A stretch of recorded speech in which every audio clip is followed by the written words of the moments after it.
What's up, Server Nation? My name is Michael Reed, the podcast server, and you are listening to Process Server Daily. On this podcast, we interview the top legal support professionals and get the tips, tools, and tactics that they use to get the job done and build a successful company. I'm a big fan of storytelling, and I'm excited about today's guest. Before we get started, let's give a big shout out to my new sponsor, Serve Manager. They have a special gift for all of my listeners at the end of today's episode.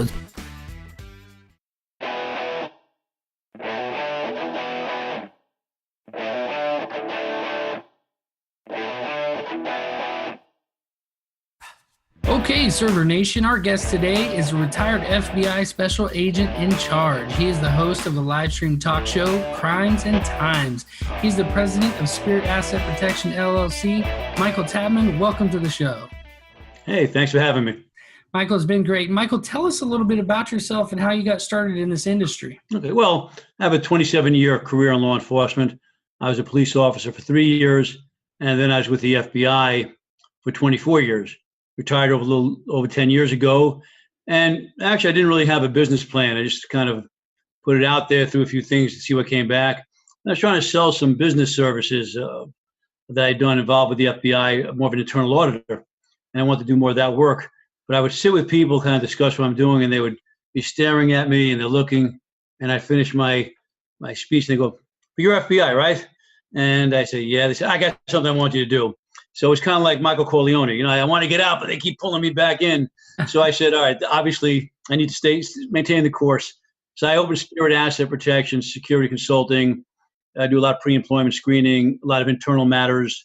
My clients are corporations that, one, obviously do a lot of hiring, two, have internal matters, whether it's poor performance issues or theft.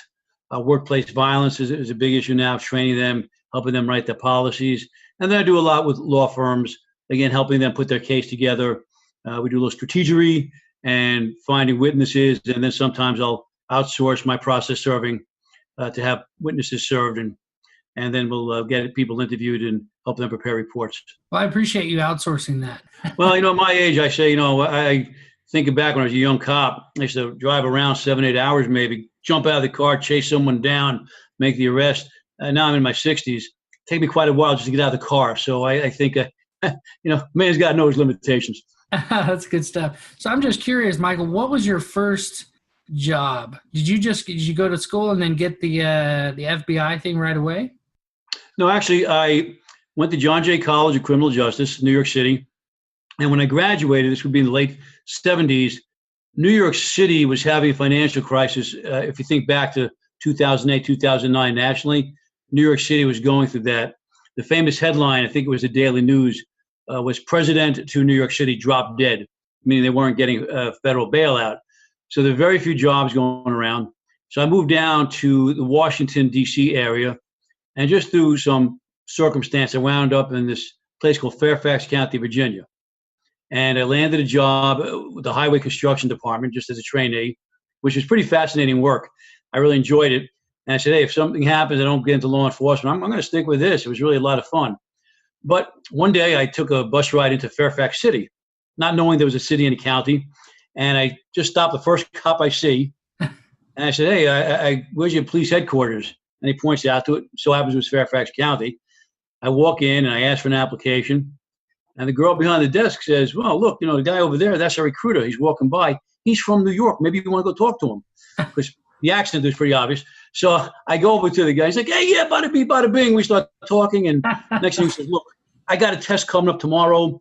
You missed the deadline, but just get in here. I'm going to sneak you in. I like you, man. That New York thing going on. So I showed up, took the test. A few months later, I'm on the Fairfax County Police Department. Wow, that's really cool. I'm glad I asked that question. That's not one of my normal ones, but I just had a feeling that with all the experience you had an interesting start. That's really cool. So, Michael, we kind of go through the good, the bad, and the ugly, and I like to start with the ugly so we can end it on a positive note, right? Right. What is your worst experience that you've had in your career, and whichever one you would like to share? Oh, no, that's an easy one. And anyone who Googles me will, probably see where I would fall on that one. I remember when I was a special agent in charge after a long career in the FBI, I was giving a speech to a bunch of law enforcement leaders, chiefs of police. And I was talking about management. And I said, I don't really strive for popularity as a leader. And I always have trouble with leaders who did. They had trouble making decisions. I said, I always don't worry about how popular I am. But what I wouldn't accept, what would really bother me if I was ever accused of or thought of being or doing something unethical. And then 2 weeks later, I'm facing charges of being unethical. There was an accusation against me. I was being accused of retaliation against an employee who I had disciplined for insubordination. And he claimed to be a 9/11 whistleblower, which he wasn't. But anyway, that, was just the political times. So the wrath of the FBI started coming out after me. And it was very painful to, 1 minute be doing a job and the next minute to be accused of, immoral conduct, especially someone who spent his career trying to, exemplify ethical behavior. So that was kind of painful. Eventually, they dropped it. The issues came out and they backed off, and the FBI didn't drop anything. I had a hearing scheduled before I retired, and they just backed off from it. But to have gone through all that, to have that accusation, that shadow hanging over you, that was very ugly. That was kind of painful. Yeah, those kind of situations can be, and we can learn a lot from those situations. Though I'll tell you, whether it's in business or whether you're employed by someone else, you end up learning sometimes things the hardest way. What do you want Server Nation, Michael? What do you want them to get from your story? Well, people might ask me, "Did you regret what you did," or anything like that? And I say, no.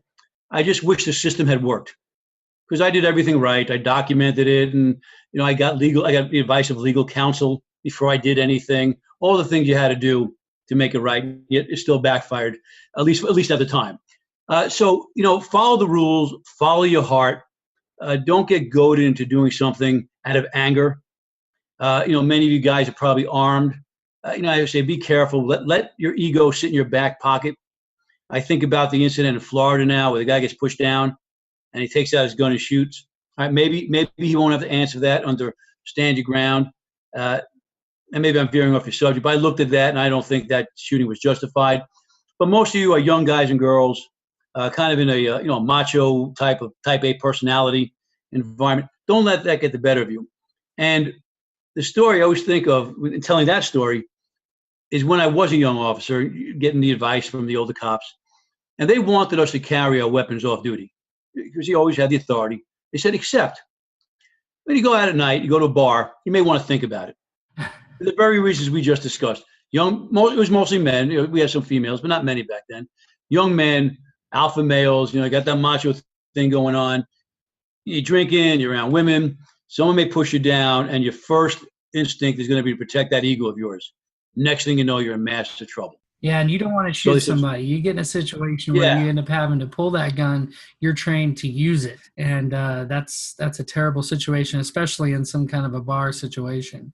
Yeah, exactly. So, again, just going back to that story, though, it doesn't really seem to be a great analogy. Just follow the rules, right? Maintain your cool. And if you can't serve someone, if they're getting hostile, there's always tomorrow. That's right. That's good stuff. So, Michael, tell me, what is your greatest experience, maybe your biggest win in the investigative space, or your biggest win in your career? The biggest win would have to be the case that put me on the map when I was working in narcotics in New York. I was fortunate to land on the squad. We worked out of the Queens office. If you're familiar with New York City, we call it the Queens Resident Agency over in Jackson Heights.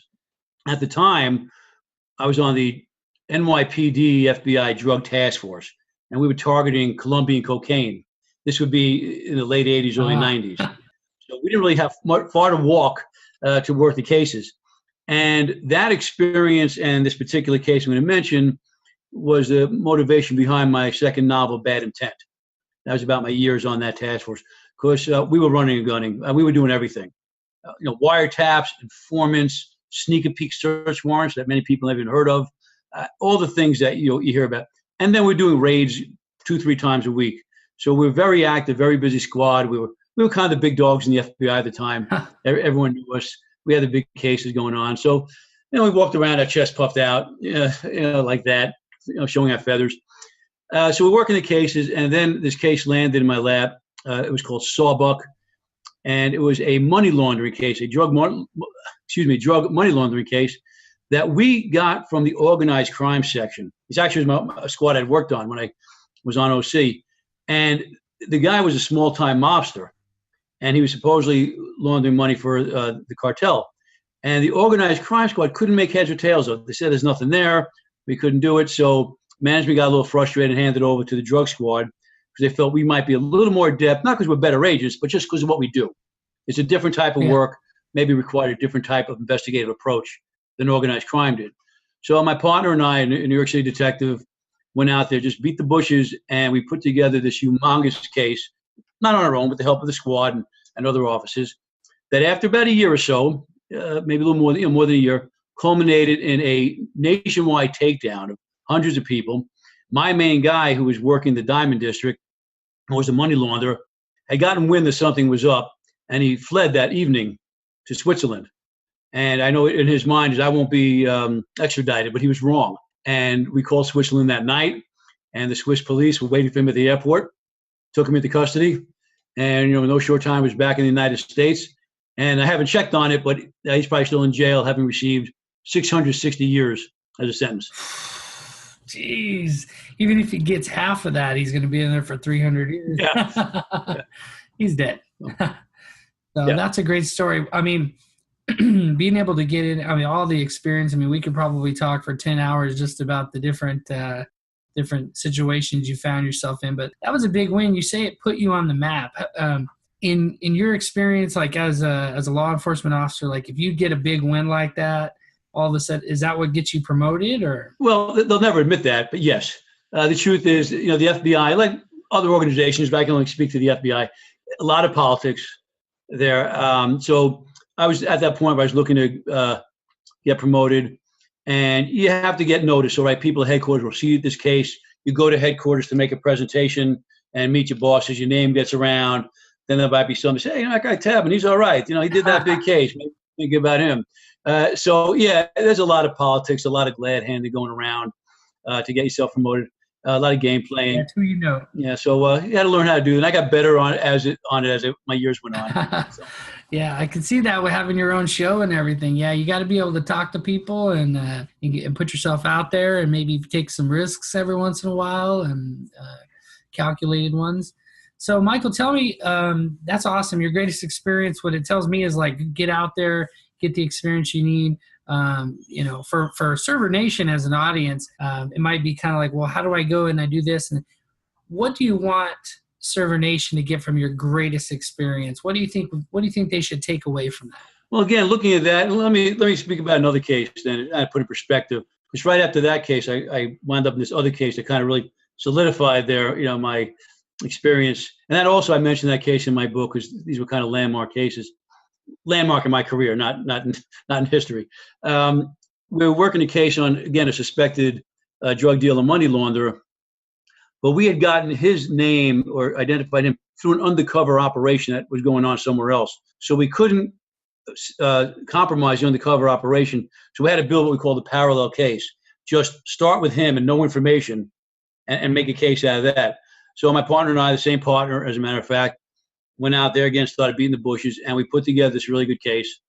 And then one night, I was going home, and again, you got to understand, New York City, I think it was a Friday night, it was late, rush hour traffic, it's raining out, and I get a call from the surveillance team that they're on this guy who I was talking about, and he just went through the whole machination of meeting people in the airport, very complicated, meeting guy here, meeting guy there, switching suitcases, switching cars, going separate ways. And he says, what do you want us to do? He said, we only have enough to stay on one car. So I said, all right, you stay with car A. I'm going to get car B. By I meant the squad. So I got on the phone. And again, this is past, closing time. But luckily, most of the squad was still hanging out. Got my partner on the phone. I said, you're not going to believe this, but they got the guy. I'm trying to find him. He's coming out of LaGuardia Airport somewhere. Could you get guys down here? They scrambled so fast. I couldn't believe the guy. This is in rush hour traffic in New York City. They get down there. They circle LaGuardia Airport. And one of the guys finds a car.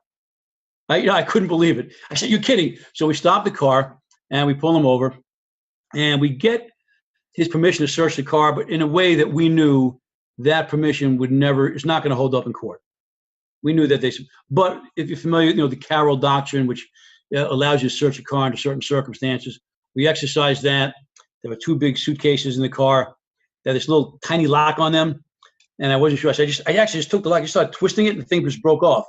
Oh, that worked out.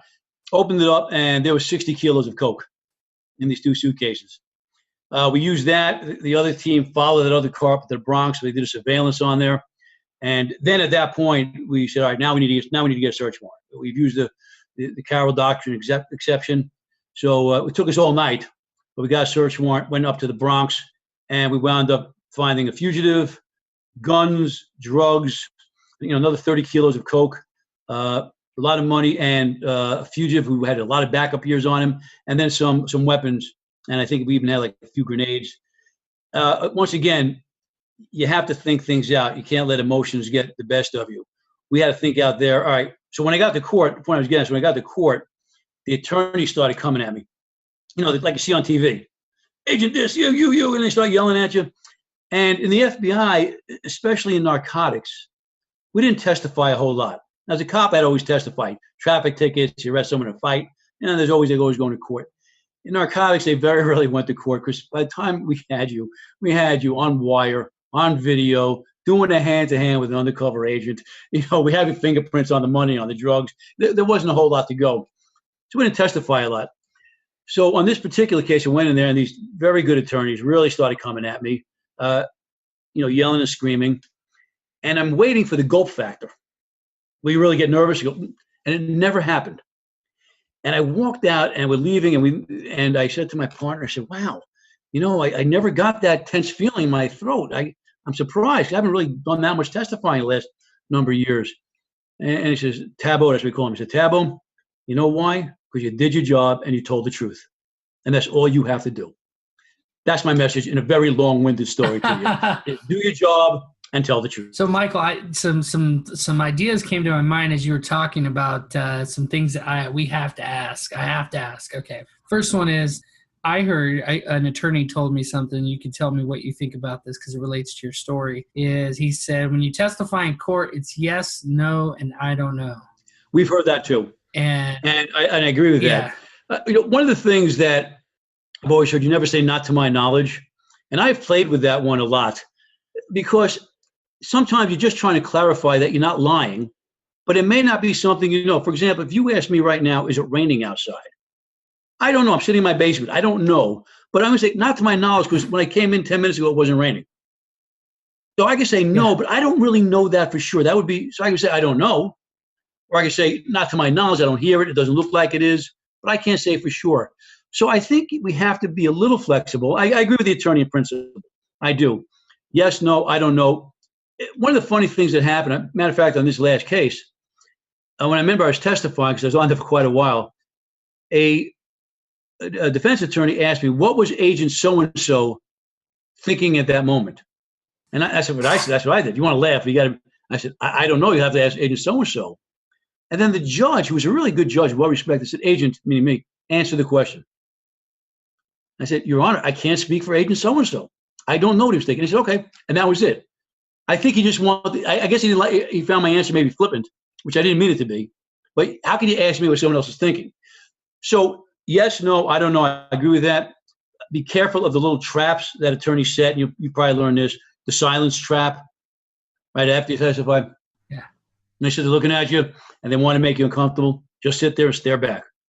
Try not to let them lure you into an argument. If they insult you, don't insult back. Just let the prosecutor, whomever's representing your interest, jump in there. The judge should jump in there. Don't get lured into that.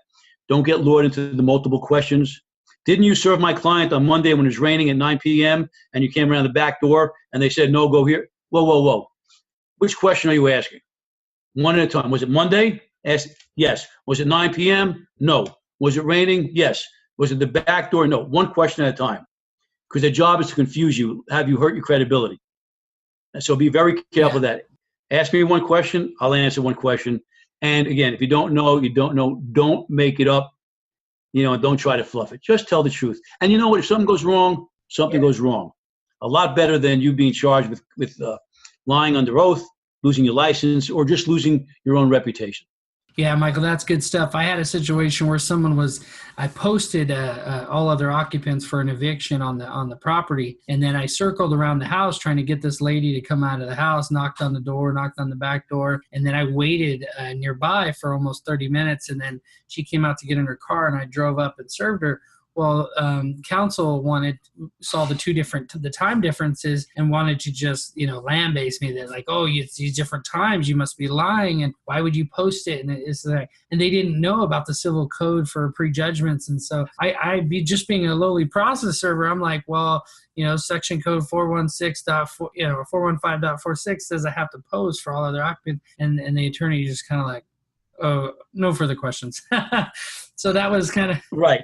Yeah, that was good. So knowing your stuff, especially being able to just spit it out and know it, that's a big deal. And then the second question I had for you. Let me just, if I may just finish up on your last question, and sometimes things don't add up. And for example, when I was working, we didn't have the electronics that we have now. Everything's handwritten. So they may look at the log, say, agent, you testified you did this at 7, but your partner said that he was there at 7:10. And so how do you explain that? I can't. What I'm saying to you is what I remember is I did this at 7 p.m. And sometimes things just don't make sense. And maybe 2 times don't work out.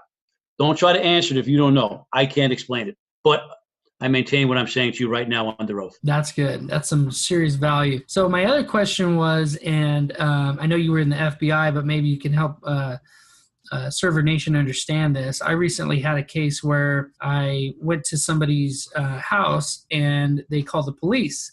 And normally what I do is I say, yeah, please call the police. And then they show up, and I'm pretty lucky. Most of the time the police will take my papers, go to the door and go, are you so-and-so? Okay, well, here's your he was trying to give you your papers. But often, there's many times, and a few people on my show have talked about how police have actually arrested them. One guy had a night in jail. What would you say if there was like top 3 tips, or what's your feedback on that? How to deal with an officer? What's in their brain? Coming from someone who's been in law enforcement, how should we communicate with them right away? Interesting, because I'm thinking back, 3 years as a cop, I don't remember ever coming across a process server, a bounty hunter, anything like that. I don't remember even having to interact with the PI. So I never had that personal experience. But as I tell people all the time, you're dealing with cops, even especially the FBI, but dealing with cops, you're talking some very big egos. All right. And they don't like people coming around doing what they might perceive as police work. So be very respectful. You don't have to be obsequious, but be respectful. Yes, sir. No, sir. Yes, ma'am. No, ma'am. And just, again, don't be cute with them. Tell them what you're doing. And in a nice way, if they don't, they may not understand the law. I don't think as a cop, if I ran into a process server or a bounty hunter, I would have understood what the law allows them to do. I don't remember, again, having learned that or being involved in that. So they may not understand what your job is. And just be very respectful. Say, officer, this is what happened. It's from the court. I am licensed, blah, blah, blah. Don't try to go, macho with these guys. Hey, step aside, officer, you're in my way. You're not going to win, whether you're right or wrong. Just like don't argue a traffic ticket with the cop on the street. Just accept it and go. And you'll have your day in court. So be patient with them. Be polite with them. Don't try to outmaneuver them. And just explain what you're doing.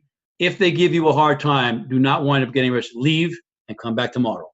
Or in a nice way, go to the police station, ask to speak with a sergeant, explain what you were doing, that you had this issue with the officer, you're not trying to make a complaint, or maybe you are, that's up to you, but I tend to try not to go to official complaints. I just like to resolve things and say maybe the officer didn't understand. I was wondering if I could speak with you, explain what my authority is, explain what my responsibilities, and maybe get you guys to work with me rather than me being a problem to you. That's awesome. That's good stuff. Michael, tell me, what are you working on right now that has you most excited? Right now, I'm doing work on the crimes and times that has me the most excited. I got with my tech guy, who's kind of my promoter and everything else. And just yesterday, we were talking about expanding the scope of crimes and times, trying to get more into some true crime that's occurring now, maybe traveling to the scene of crimes and trying to do a little more in-depth, a little more of what a real TV show might be doing. Because we find that while people like our political discussions, such as about Manafort and things that go on in the FBI, the deep state, those got a good reviews, people really do like to hear when we go after true crime, because they feel most of their TV involvement with that is from commentators or news people or reporters, and not from people with my experience. So they like to kind of hear my experience more than just as a, someone who's on there for 2 seconds as a commentator. They feel we get into much more depth. So again, give the audience what they want. So they seem to be asking for more true crime, have me more involved in investigations that are going on. So we're going to see if we can't expand more into that. So I'm kind of excited about where we're hoping to go come September. Well, and with the change in social media, you're right on point. I mean, people want to hear it. Nowadays they say people are looking at Facebook Live to get their information, or Facebook, they're doing their shopping on the Facebook Marketplace. I mean, we're entering a whole new generation. So if my phone pops up, Michael Tabman just went live, I'm going to look at it because I want to see what's going on. What are you investigating? And maybe you're at a crime scene where you're getting ready to interview somebody after the crime or whatever. And I'm with you on that, and definitely going to subscribe to your YouTube channel if I haven't already. All right, great. Thank you. Michael, what are the books that you have out, just so I can list them on my show notes? Okay, I have 3 books. And what's interesting, I tell people that I wrote my first 2 books in 6 months. And people say, oh, they think I'm trying to boast. But as I say, there's a catch to that. And there is. I just retired. And at the same time I retired, I had surgery on both my feet. So I'm sitting around, with a boot and crutches. So you talk about the ultimate having nothing to do and nowhere to go. I was living that. So just really, I started writing something. It was just to be cathartic. Literally, I almost failed creative writing in high school. And one of the things, here's another story I'll tell you. Getting to that. When I was in the police department, my sergeants loved me to write their reports. I was very pithy, short, to the point, just the facts, ma'am. They loved that. When I got in the FBI, one of my first assignments was on a white-collar crime case. And during that, we had to write this thing called, I can't remember what it's called, a prosecutorial report. And it was this huge, huge report. Part of it actually was to document what they said was unproductive investigation. And all of us felt like saying, yeah, writing this report is unproductive investigation. It was this crazy thing. But it went to DOJ. It went to any other agency that might have an involvement, like Health and Human Services, as it was called then. Went to headquarters. So it had to really be well written. So I write my first one, and my boss is in the office. He calls me in, says, hey, Tabman, this was a great report, a police report. I said, hey, thanks. He says, no, it sucks. I said, what? You just said it's a great police report. He goes, yeah, it is for you being a cop. But we're the FBI. We're into creative writing. Those were the exact words. We're into fluffy. And I'm thinking, oh, no, I'm really going to have a problem now if we're talking creative writing. And I did for many years. Even my performance reviews and my supporters would come back. Now we need more detail. And I would learn. So I learned how to just write the same thing over and over again, just in different words, and pass it through. They just like fluff. So I was never a great creative writer. So my first book, called Walking the Corporate Beat, is a lessons learned book. It's nonfiction, lesson learned. And I take experiences from my first day on patrol, when an arrest I made, to my last day in the FBI, and the lessons I learned there, and how we could learn business and life lessons from that. And I explore, I'm sort of an armchair social psychologist, and I look at thought processes very often, and at personalities. And I look back at all those issues. Most of them were screw-ups, some good things, but mostly screw-ups. And I discuss what went wrong and the lesson we can learn and apply that to your business operations or life, but more business operations, to have a more effective and efficient operation. And it comes down to mostly the thought processes, and then how those thought processes translate into business processes. Now, the irony of that book is that, again, I wrote it just to be cathartic. Then I hooked up with the media the first time a reporter called me. We got together, and then we started working together.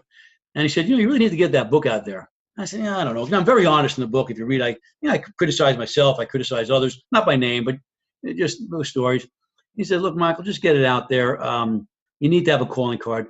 So I put it out there. I got it out there. I got very fortunate. 2 CEOs of major corporations liked the book, and they gave me endorsements. They were the CEO of Dr. Pepper, the founder of the Rainforest Cafe. And then I wound up doing some consulting for one of them based on the book. So I got very lucky. But then we did some book signings, and we sold out. And so I texted this guy, and I said, hey, we sold out. And he writes back to me, says, I got to be honest with you, Tabman, I didn't expect you to sell any books. I just wanted you to get the book out there. So I said, well, thanks for telling me that now. So I wrote that book. That gave me a little confidence. So I wrote a book called Midnight Sin.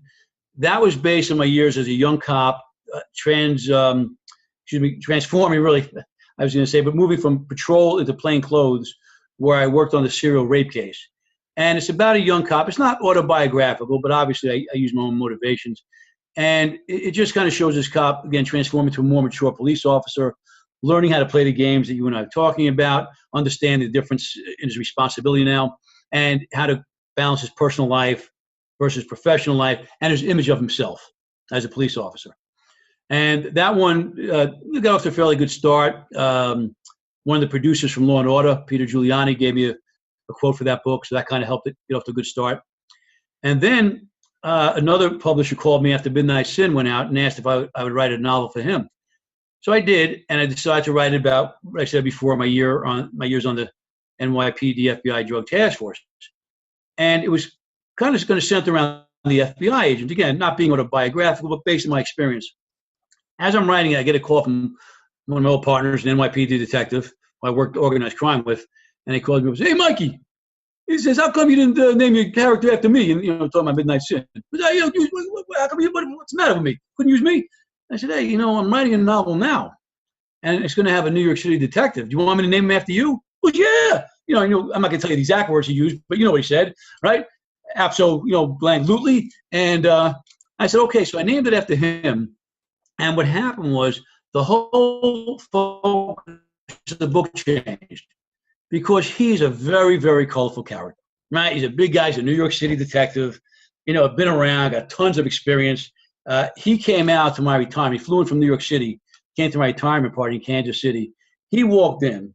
And everything turned. He looked like he just stepped off the set of The Sopranos. Right? And he comes in, and word starts going around. And I have all police chiefs there and heads of law enforcement agencies. And word's going around. There's a New York City detective here. There was a line to go talk to this guy. All right? That's just the aura of him. I had a guy from the CIA. He didn't get half the attention the New York City detective got. So he's such a colorful guy that my book really started to focus on him. And he became the star of the show. And it was just really about working this case.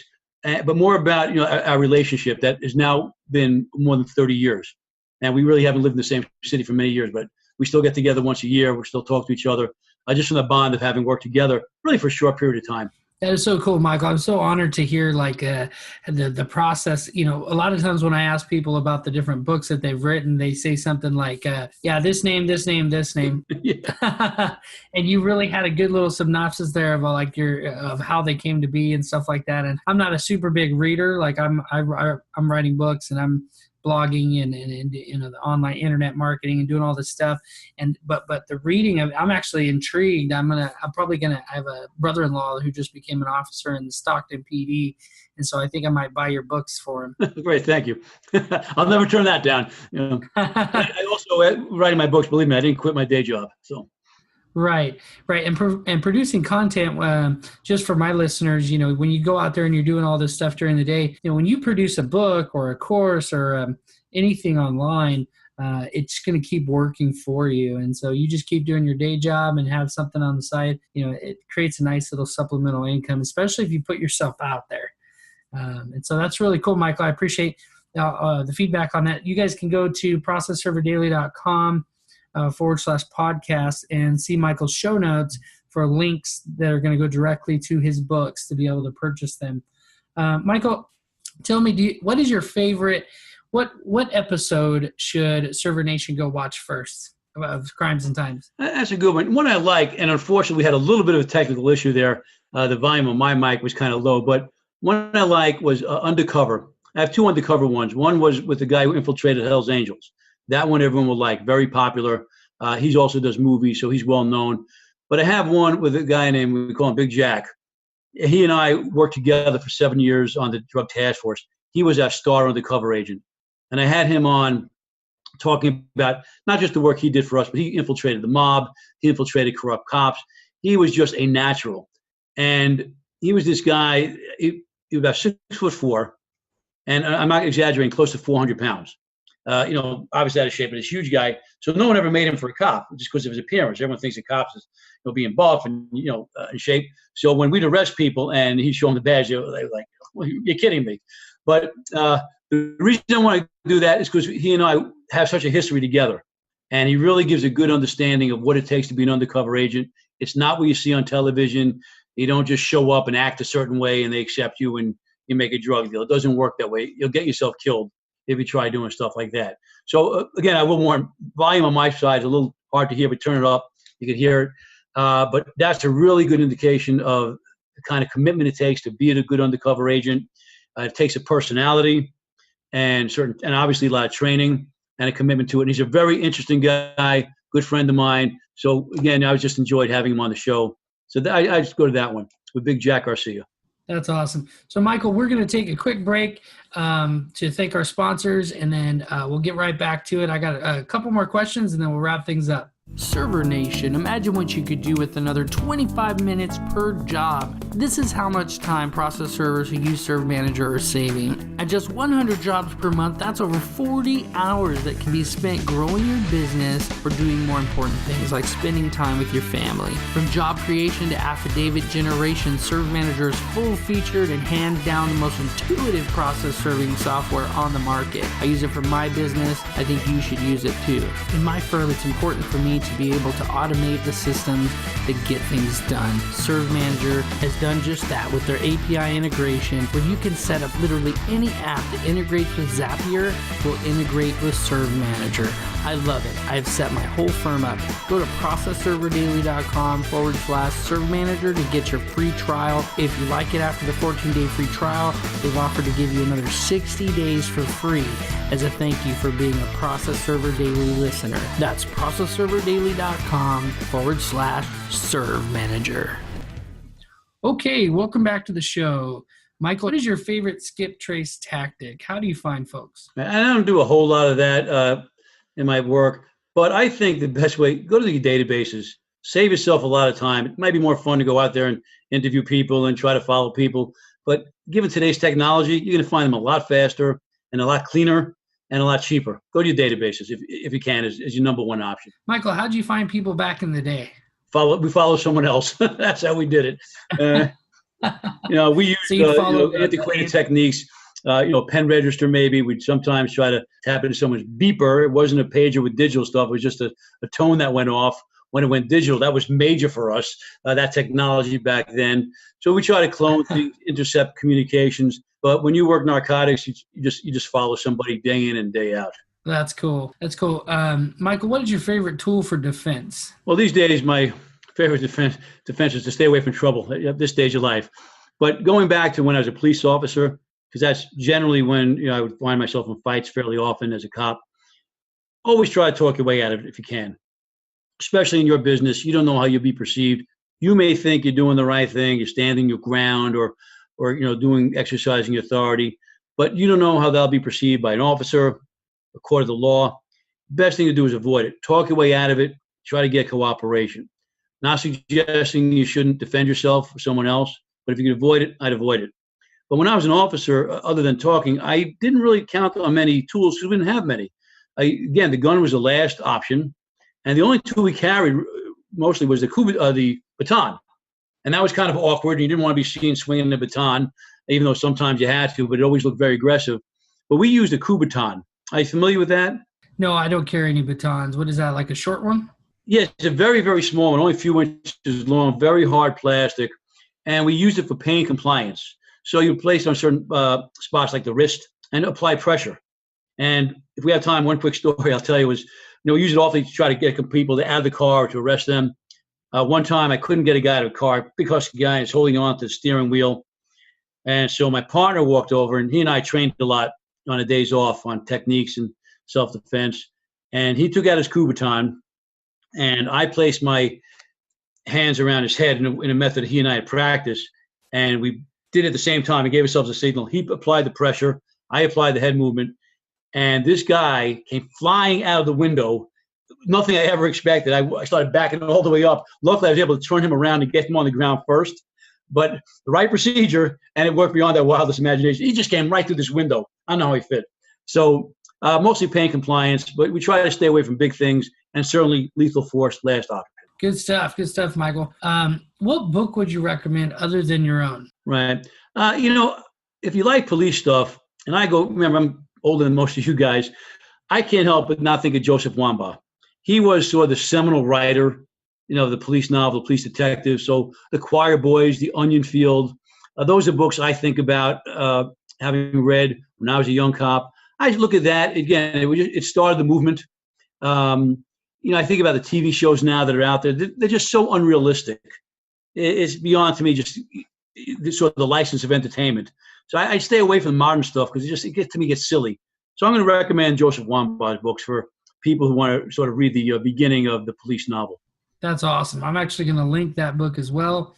Michael, this next question gets a lot of my guests, but consider you're just starting your business. Let's say you're starting your asset protection business. How would you build it up to the one it is today? So that's what this question is referring to.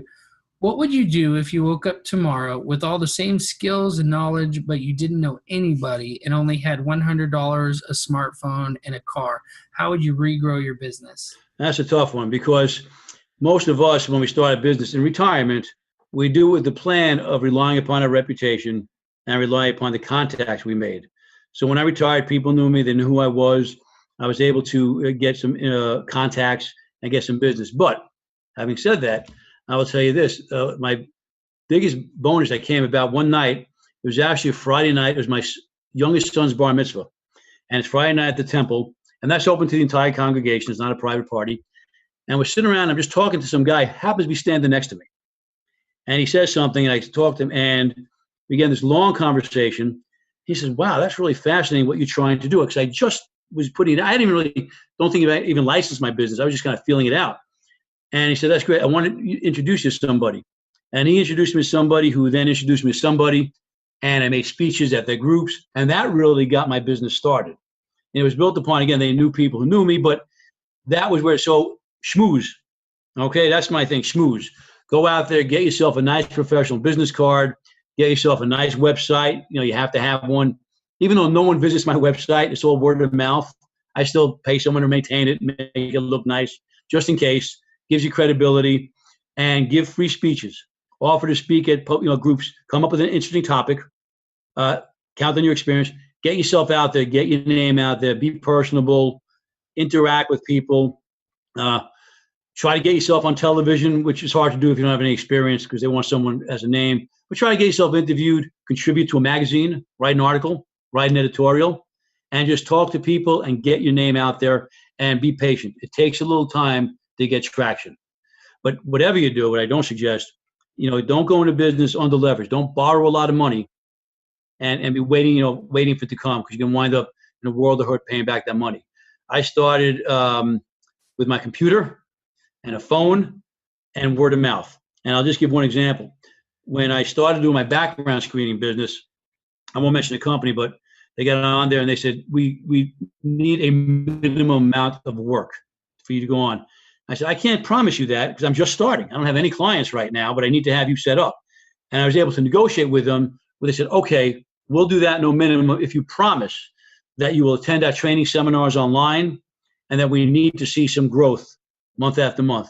I said, you got it. So they gave me about 60 days, and I never had to get into that minimum with them because within that time I was able to get clients. But again, I did go around to people I knew and people who were able to introduce me. So I wasn't really operating totally in the cold. Yeah, that's really cool.